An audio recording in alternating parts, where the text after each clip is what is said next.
Okay, on your carriage, you lift it up. What you do, you get a hold of one side and you move it. You're going to have a little bit of play because that way it won't be binding. If it's real tight or the carriage goes up and you start to let it down, it stops halfway down and you could push on it and then it'll continue down.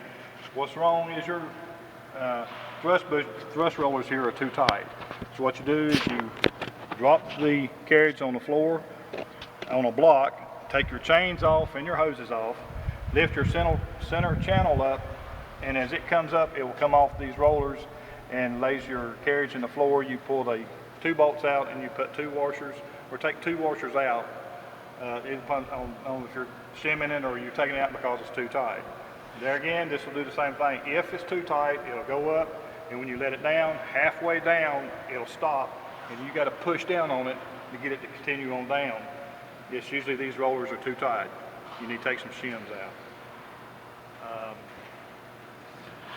Always check your hosing. Make sure when the carriage is going down, there's no grubbing, there's no places in here. If you get long streaks on your carriage, I mean on the cylinder itself, or if it's hitting the hose fittings down here or tearing your hoses up, usually that means that the carriage is wore and it's got too much back and forth play in it.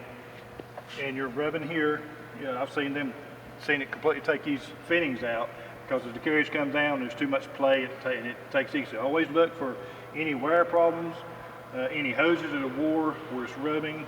Move your hoses around, keep everything good and tight. Anything gets loose, it's going to wear, and then it'll cause problems down the road.